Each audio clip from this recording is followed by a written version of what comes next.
Good morning, students. So, class 5th GK. Okay, so take out your GK books. Now, today we will read chapter number 7. Okay, so in chapter number 7, people around us and their professions. Okay, so there are a number of people who are needed in our daily life. They are community helpers. Okay, so many peoples are around us, so they are help us to live our life.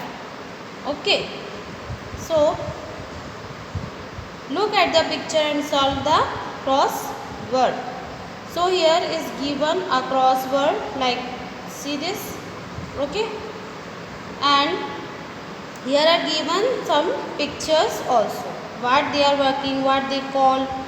Okay, these all persons are our community helpers, जो हमको help करते हैं हमारी life में, वो उनको हम community helpers कहते हैं. ओके, सो यहाँ पे पिक्चर्स दी हुई हैं, इनको आपको नेम करना है, इनकी नेमिंग करना है. सो फर्स्ट, जैसे फर्स्ट टू आई थिंक 15 और 16 names are here. 15. Okay, so first is this picture. Look this picture. What we call this? Beautician. Okay, so she is beauticians. Okay, आप लोग parlour वगैरह पे आपके family mummy के साथ जाते होंगे, आपने देखा होगा. तो ये जो पिक्चर है वहीं का है, ब्यूटी पार्लर का. सो हम इनको नेमिंग करेंगे ब्यूटिशियन. ओके, फर्स्ट पिक्चर है आपका beautician. Okay, now second picture है आपका बेकर. ओके, जो ब्रेड है, बिस्किट्स हैं, बेक करते हैं, उनको बेकर बोलते हैं. Now third, where is third?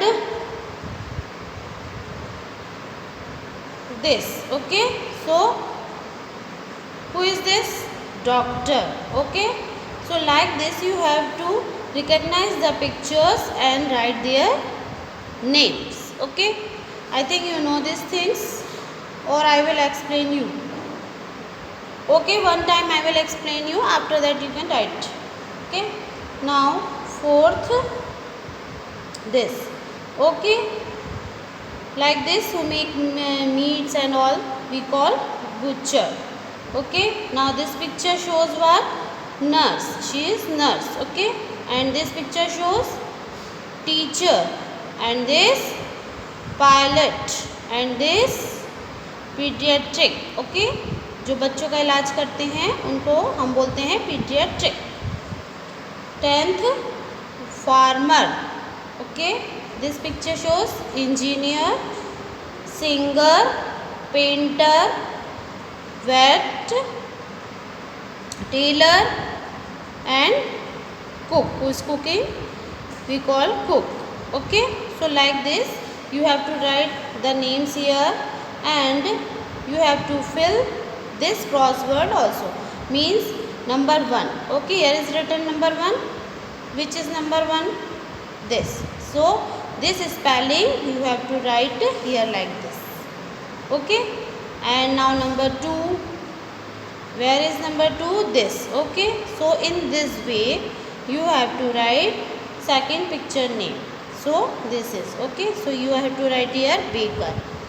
I think you understand now. So you have to write by yourself this. This is your homework. Okay, okay, now comes on this page. B number. Who am I? Write the name in the space. Okay, so here are given some riddles type, so we have to read and we have to write their names. Okay,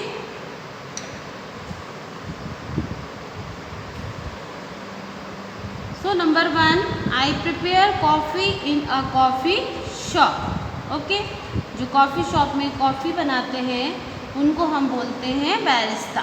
okay, so you have to write this barista, barista. Now number second, I study and forecast the weather. Okay, जो हमें weather के बारे में बताते हैं हम उनको बोलते हैं मेट्रियोलॉजी। ओके, क्या बोलते हैं? मेट्रियोलॉजी। नंबर 3, आई प्रैक्टिस लॉ। अब जो लॉ की पढ़ाई करते हैं या तो उनको हम क्या बोलते हैं?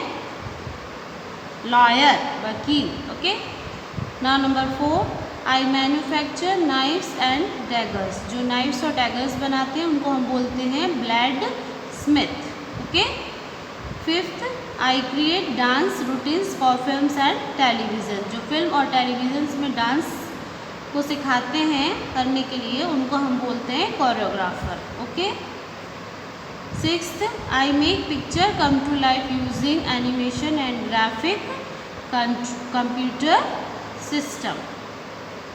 तो जो ग्राफिक और कंप्यूटर से जो ग्राफिक एनिमेशन ये सब चीज़ बनाते हैं उनको हम बोलते हैं graphic designer. Okay, now 7, I help people and companies with their tax planning. Okay, जो कंपनीज के साथ काम करते हैं और उनकी टैक्स प्लानिंग के लिए जो है उनका पूरा तैयार करते हैं उसको बोलते हैं chartered accountant. 8, I examine human past based on the remains of ancient eras and times। तो जो पास्ट के बारे में एग्जामिन करते हैं कि वहाँ कैसा था, क्या था, सब इस टाइप की और टाइम्स का, तो इन सब चीज़ों के बारे में जो जानकारी प्राप्त करते हैं उनको हम बोलते हैं astrologer. Okay, 9, I collect bee and get honey. जो बीज को कलेक्ट करते हैं और हनी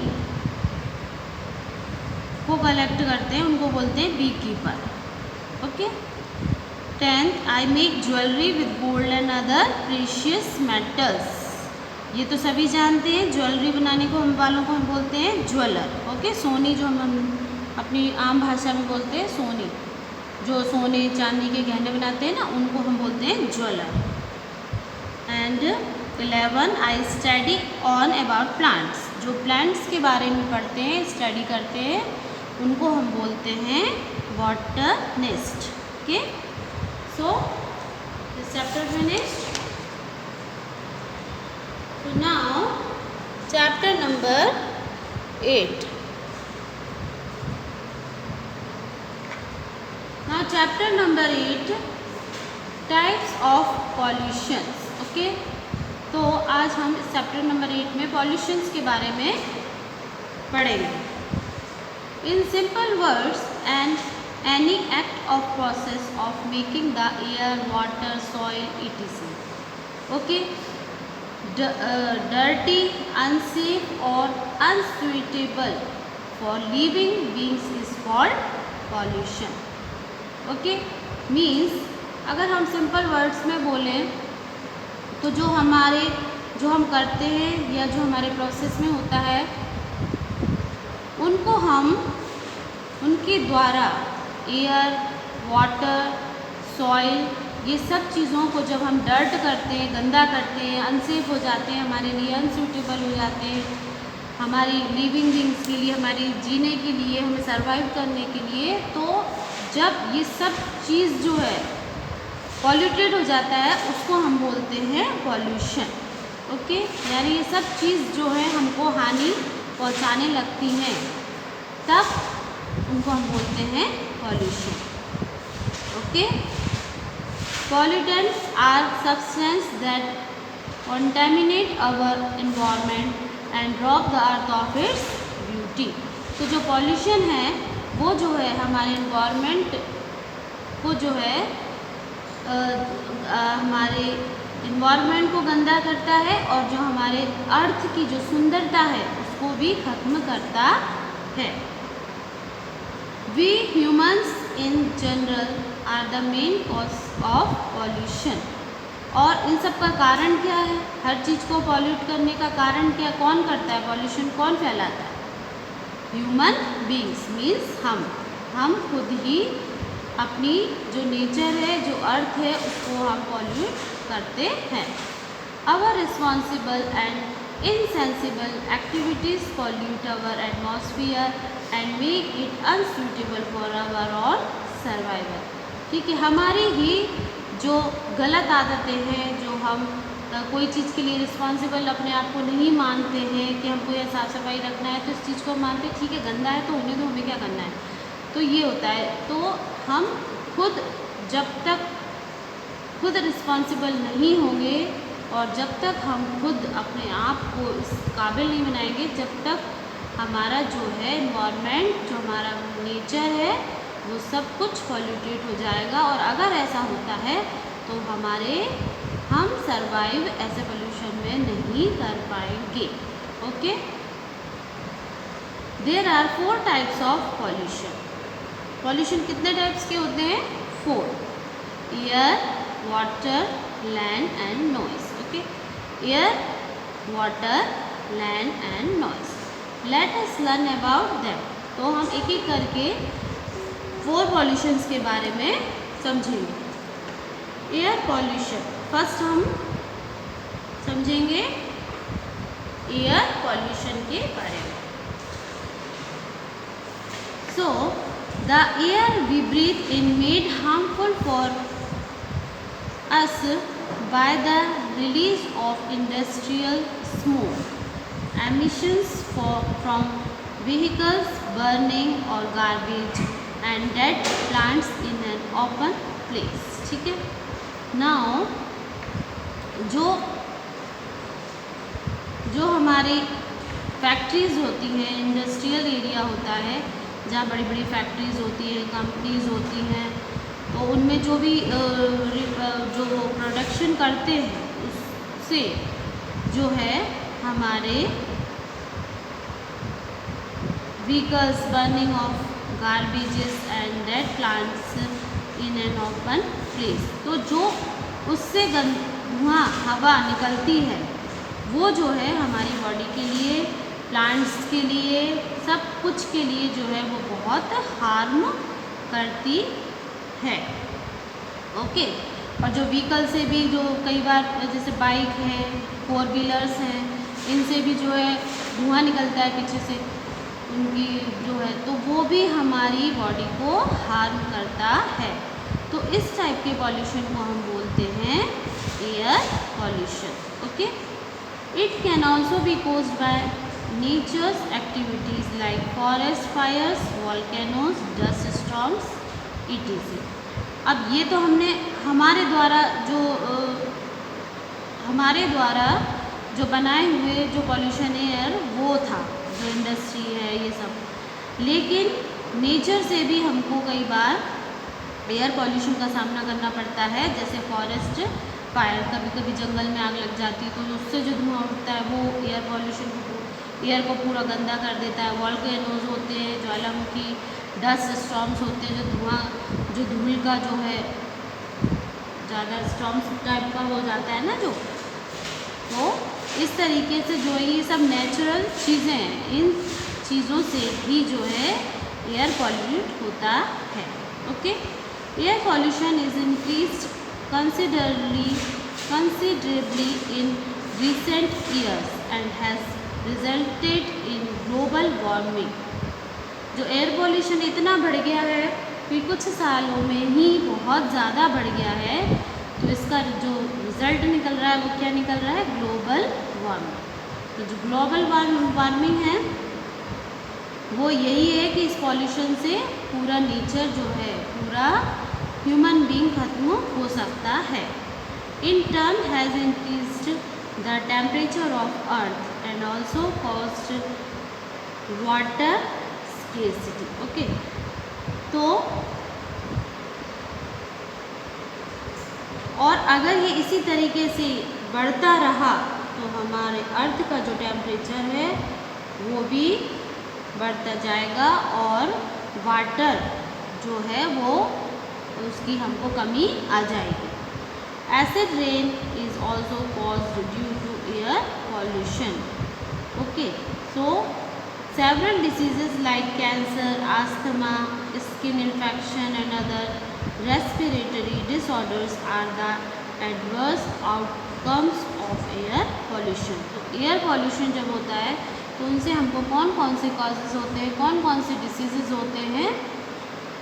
लाइक कैंसर हो सकता है हमको, अस्थमा हो सकता है, स्किन इन्फेक्शन हो सकता है हमको, और जो हमारा रेस्पिरेटरी सिस्टम होता है वो पूरा ख़राब हो सकता है। तो ये सारी जो है प्रॉब्लम्स, जो डिसीजेज़ होते हैं हमको एयर पॉल्यूशन से हो सकते हैं। Okay, I think you understand ना। Now next, water pollution.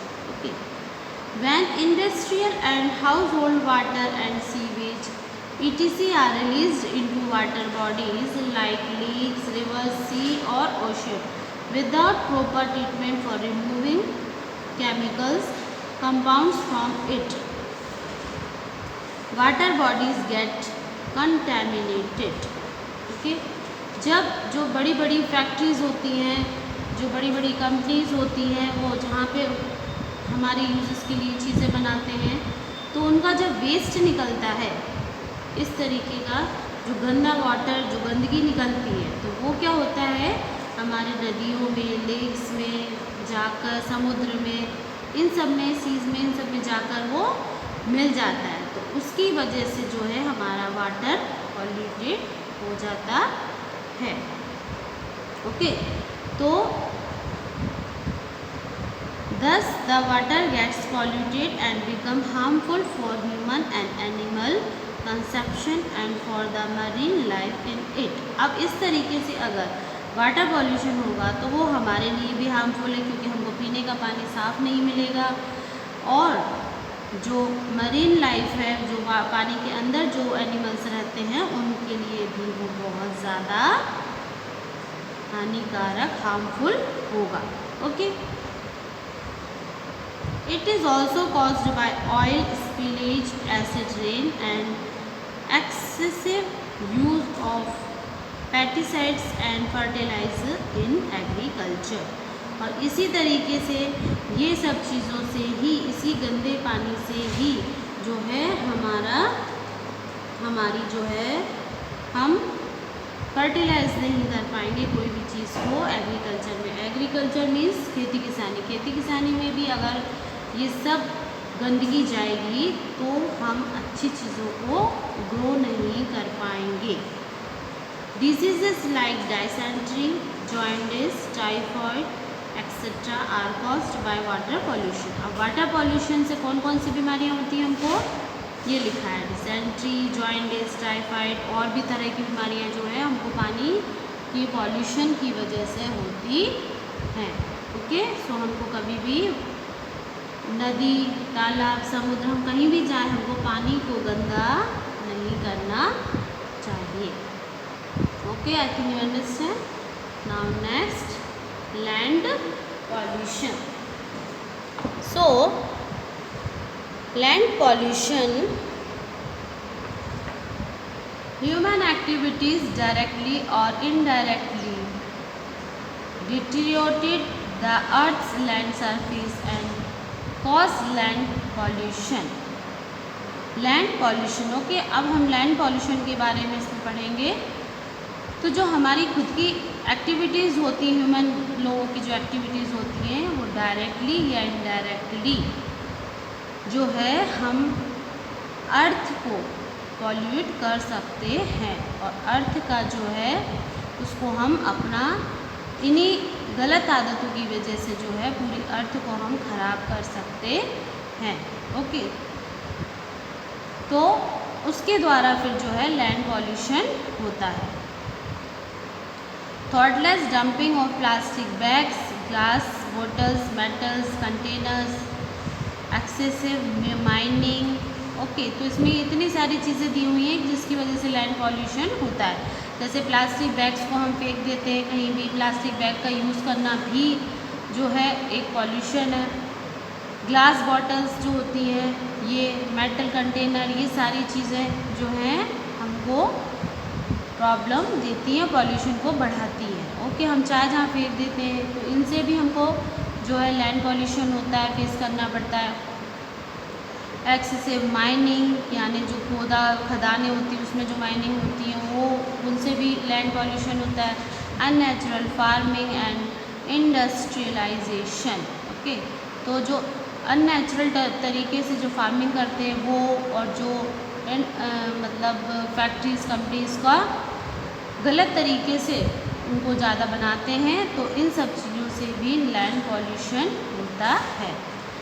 Has resulted in land pollution. Okay, so this has resulted in the loss of forest and wild life as well as decrease in the fertility of land to support life and ecosystem।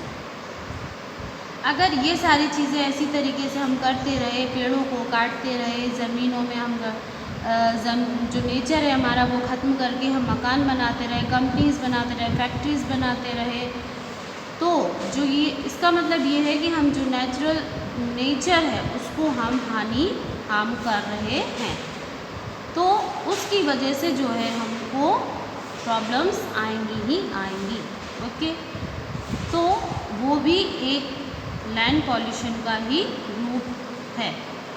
Okay, कहीं भी हम ख़राब चीज़ें फेंक देते हैं, कहीं भी केमिकल्स का यूज़ कर रहे हैं, हम एग्रीकल्चर में भी हम गलत तरीके से अगर कर रहे हैं तो भी ये सारी चीज़ें लैंड पॉल्यूशन में आती है। Okay, noise pollution, I think noise pollution के बारे में तो सभी को मालूम होगा। When sound causes unpleasantness and badly affects your ear drums, it is called noise pollution. ठीक है, मतलब जो हमारे कानों को शांत नॉर्मल ना रखे, उससे जो हमारी सबकी आवाज़ें होती हैं वो अगर नॉर्मल से ज़्यादा होती हैं तो उसको हम बोलते हैं नॉइज़ पॉल्यूशन। ठीक है, though it is not so dangerous as other form of pollution, but noise pollution can cause health issues for humans and animals alike. ठीक है, नॉइज़ पॉल्यूशन जो है अदर पॉल्यूशन की तरह ज़्यादा हार्म नहीं है। ठीक है, लेकिन उसके बाद भी एक ज़रूरत से ज़्यादा अगर नॉइज़ पॉल्यूशन होता है तो वो भी हमारे हेल्थ इश्यूज़ को बढ़ा सकता है, हमारे भी और एनिमल्स के लिए भी। It can cause hearing impairment, sleep disorder, hypertension, heart elements, headaches and adversely affect our concentration level. ये सारी जो बीमारियां होती हैं वो हमको नॉइज़ पॉल्यूशन से हो सकती है, जैसे सुनाई कम देना, हमको नींद ना आना, हमको हाइपर हो जाना या ज़्यादा टेंशन होना, मीन्स हार्ट की प्रॉब्लम्स हो सकती हैं, हेडेक हो सकता है, हेडेक मीन्स सिर दर्द होना, बॉडी पेन होना, और भी हमारी बॉडी को अफेक्ट कर सकता है ये noise pollution. Vehicle honking, loud speaker, sound of heavy machines etc are the sources of noise pollution. तो नॉइज़ पॉल्यूशन के जो सोर्सेज हैं वो इसमें कुछ एग्जांपल्स दिए हैं, कुछ हम खुद समझ सकते हैं। जैसे कहीं जब ज़्यादा लाउड स्पीकर की आवाज़ आती है, शायद मैरिजेस में जो है ज़्यादा शोर होता है या जुलूस निकल रहा है कुछ, तो हमको कितनी प्रॉब्लम होती है, हम कान बंद कर लेते हैं। या टीवी की आवाज़ अगर हम तेज़ करके देखते हैं तो हमारे कान में प्रॉब्लम होने लगती है या इसमें हेडेक होने लगता है। तो ये सारी चीज़ें जो हैं नॉइज़ पॉल्यूशन को क्रिएट करती हैं। Okay, now I think you understand the 4 pollutions. Okay, so if I give any type of question from this chapter, so I think you have to write the correct answer. Okay, like I will give you write 4 types of pollution, so you have to write this 4 names, or I will tell you have to explain any one pollution like air pollution, so you have to explain at least 3, 4, 5 lines, okay, in exams.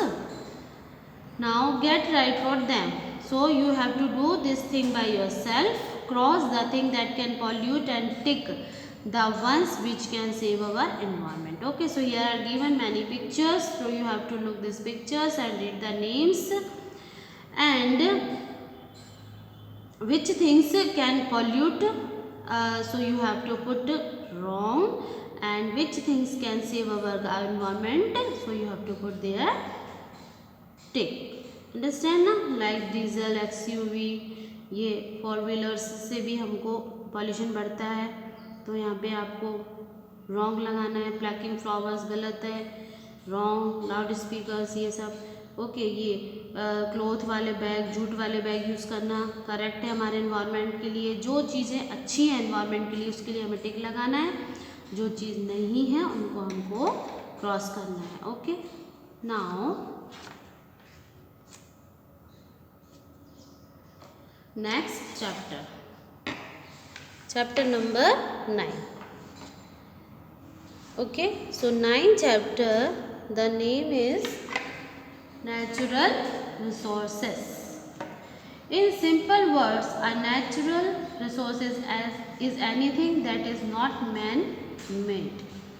Okay, अब एक simple words में अगर हम कहें कि natural resources जो हैं वो मैन मेड यानी हमारे द्वारा बनाई हुई चीज़ें नहीं हैं। नेचुरल मीन्स क्या होता है? प्रकृति।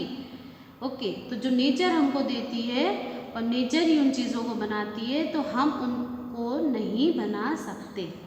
It comes from nature and can be economically exploited bye humans. तो ये सारी चीज़ें जो है नेचर से बन के आती हैं, लेकिन उसको हम एक्सप्लॉइट हम करते हैं, उसको ख़राब, उसको गंदा हम करते हैं। Water, air, wood, sunlight, minerals etc are natural resources. तो ये जो है सारे नेचुरल रिसोर्सेज हैं। ये सब रिसोर्सेज जो हमने नहीं बनाए, ये नेचर के द्वारा हमको मिले हैं। They are basically categorised as renewable resources and non renewable resources. तो जो नेचर के द्वारा जो हमको रिसोर्सेज मिले हैं उनको टू पार्ट्स में उनको किया हुआ है। तो जो है फर्स्ट पार्ट है इसका रिन्यूएबल रिसोर्सेज एंड सेकंड है नॉन रिन्यूएबल रिसोर्सेज। ओके, तो फर्स्ट इज रिन्यूएबल। फर्स्ट हम रिन्यूएबल रिसोर्सेज के बारे में पढ़ेंगे। These resources can be rapidly used and they are replenished by nature itself. Okay, examples are oxygen, fresh water, solar energy etc. means जो renewable resources दोनों ही चीज़ें हमको nature से मिलती हैं, लेकिन जो है रिन्यूएबल रिसोर्सेज में का ये है कि अगर इनको हम यूज़ करते हैं तो हम कितना भी बड़ा लगातार यूज़ करते हैं तो ये चीज़ें अपने आप ही और ज़्यादा अपने आप ही मतलब और हमको मिलती हैं। ठीक है, ये ख़त्म नहीं होती क्योंकि नेचुरल रिसोर्सेज हम यूज़ करते रहेंगे और वो अपने आप हमको मिलती रहती है। क्या क्या चीज़ें, जैसे ऑक्सीजन, हम ऑक्सीजन कितना यूज़ करते हैं उसके बाद भी ऑक्सीजन हमको और मिलती रहेगी, बनती रहेगी। फ्रेश वाटर है, सोलर एनर्जी है, यानी धूप है तो सोलर एनर्जी भी रहेगी। ठीक है, सनलाइट है, ये सारी चीज़ें जो हैं हमको वाटर, एयर, वुड, सनलाइट, ये सारी चीज़ें जो हैं हमको नेचर से मिलती है। ये चीज़ें हमारे बार बार यूज़ करने के बाद भी कभी भी ख़त्म नहीं होंगी।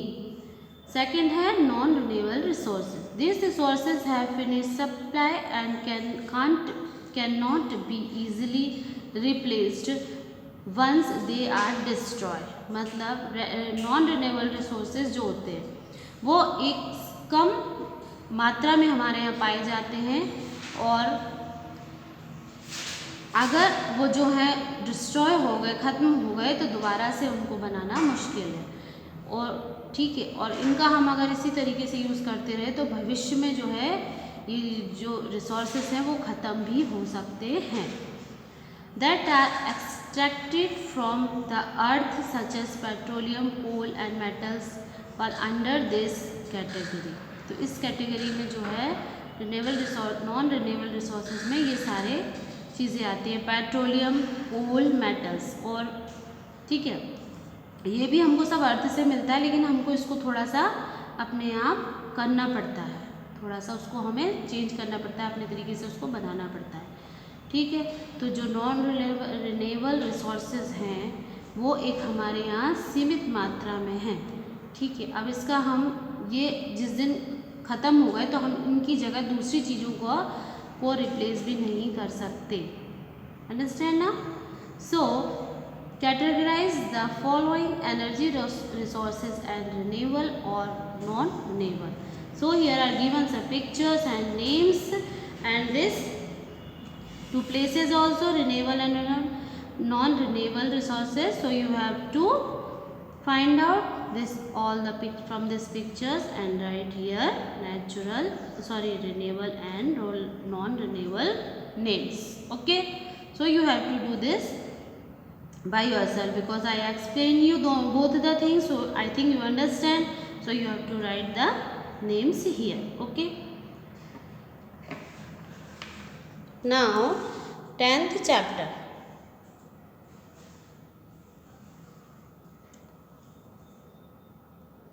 Now 10th chapter,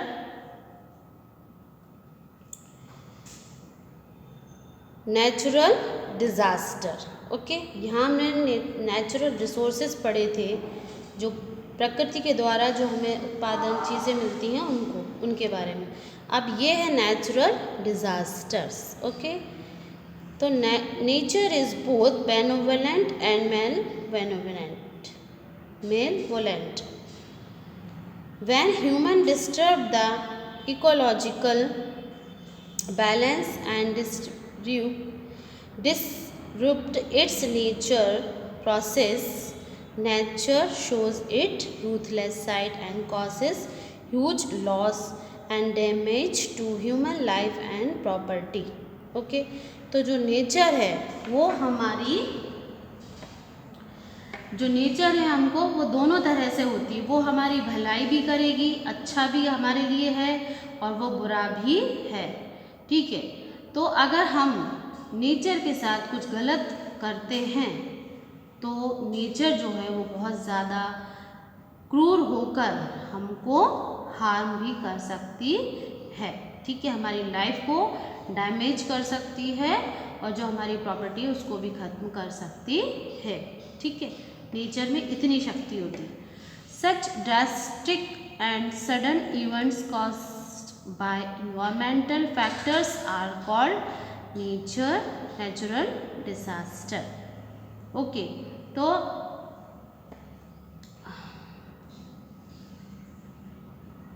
अब कभी अचानक से ही नेचर जो है वो अपना विकराल रूप भी हमको दिखा देती है, और किस तरीके से दिखाती है आई थिंक ये आपको मालूम होगा.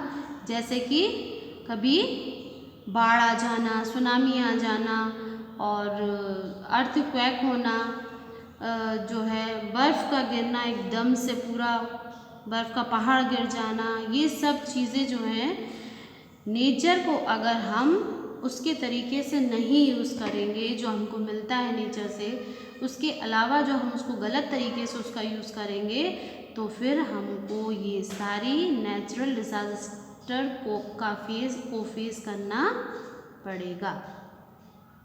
ओके, तो I think you understand this.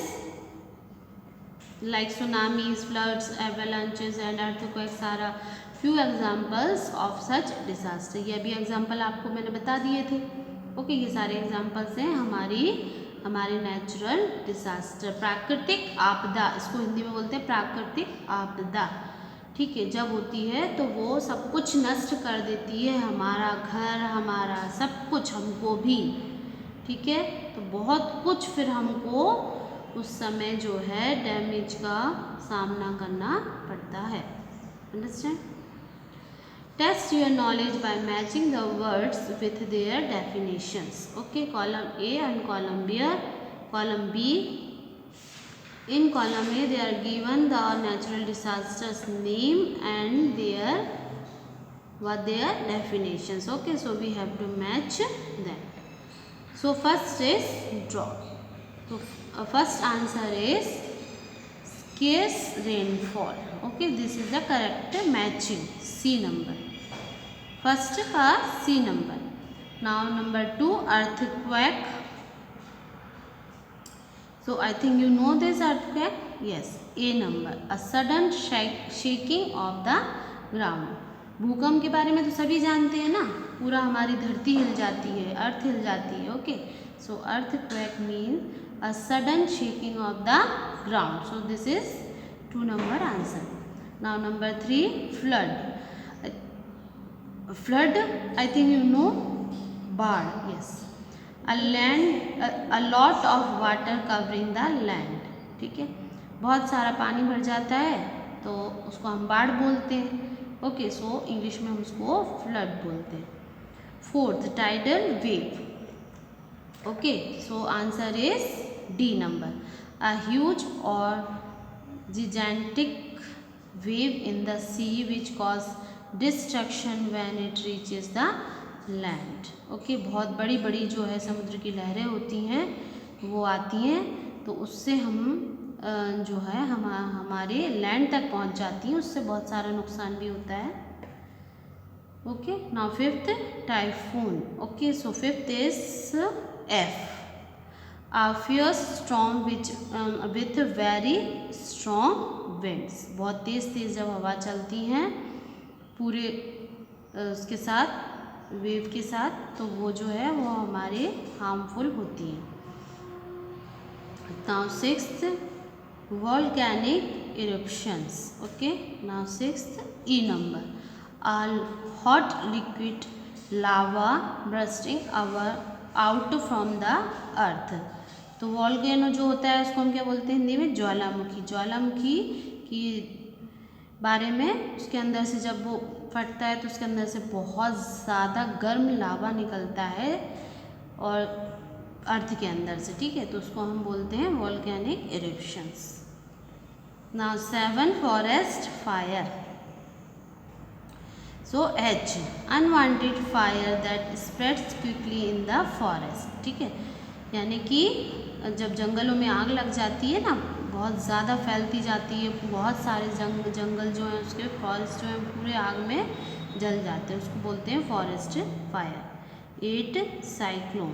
Okay, जी number, strong waves winds coming in a circular form and hitting the coastal area causing disaster.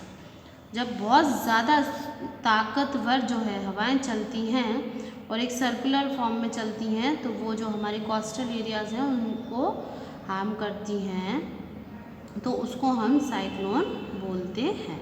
ठीक है, I think you understand this and write all the correct answers. Understand, you have to learn this also.